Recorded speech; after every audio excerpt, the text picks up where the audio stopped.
അടുത്ത ശ്ലോകത്തിൽ മഹർഷിമാർ ഈ പുരാണം കേൾക്കാനുള്ള തങ്ങളുടെ തീവ്രമായ ആഗ്രഹം പ്രകടിപ്പിക്കുകയും ഇതിൻ്റെ മാഹാത്മ്യത്തെക്കുറിച്ച് സൂചിപ്പിക്കുകയും ചെയ്യുന്നു.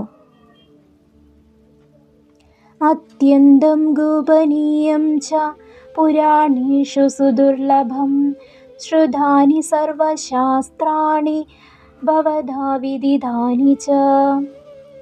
അത്യന്തം ഗോപനീയം ച, അത്യന്തം രഹസ്യമായി സൂക്ഷിക്കപ്പെടേണ്ടതും ഗഹനമായ അറിവ്. പുരാണേഷു സുദുർലഭം, പുരാണങ്ങളിൽ വെച്ചു തന്നെ വളരെ വിരളമായി മാത്രം ലഭിക്കുന്നതും.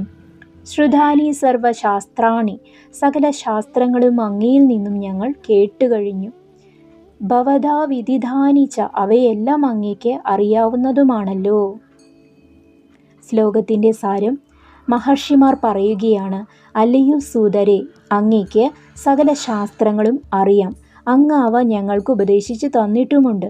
എന്നാൽ പുരാണങ്ങളിൽ വെച്ച് ഏറ്റവും ദുർലഭമായതും ലഭിക്കാൻ പ്രയാസമുള്ളതും അതീവ രഹസ്യമായ ജ്ഞാനം ഉൾക്കൊള്ളുന്നതുമായ ഈ ബ്രഹ്മവൈവർത്ത പുരാണം കൂടി കേൾക്കാൻ ഞങ്ങൾ ആഗ്രഹിക്കുന്നു. വിശദീകരണം. ഇവിടെ ഗോപനീയം എന്ന വാക്കിന് വലിയ പ്രാധാന്യമുണ്ട്.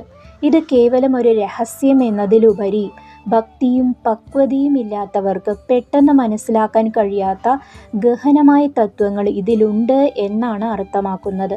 രാധാകൃഷ്ണ തത്വങ്ങളുടെയും പ്രകൃതി പുരുഷ ബന്ധത്തിൻ്റെയും ആഴത്തിലുള്ള വിശകലനം ഇതിലുള്ളതിനാലാണ് ഇതിനെ ഗോപനീയം എന്ന് വിളിക്കുന്നത്.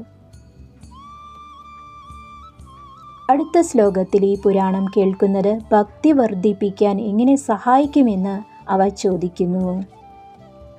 പരമാത്മാവായ കൃഷ്ണൻ്റെ ലീലകളും പ്രപഞ്ച സൃഷ്ടിയുടെ രഹസ്യങ്ങളും ഈ പുരാണത്തിലൂടെ നമുക്ക് വരും ദിവസങ്ങളിൽ കൂടുതൽ അറിയാം. ഇന്നത്തെ ഈ ഭാഗം നിങ്ങൾക്ക് ഇഷ്ടമായെങ്കിൽ ഇത് മറ്റുള്ളവരിലേക്കും പങ്കുവയ്ക്കുക. അടുത്ത ശ്ലോകങ്ങളുമായി നമുക്ക് വീണ്ടും കാണാം. നന്ദി, നമസ്കാരം.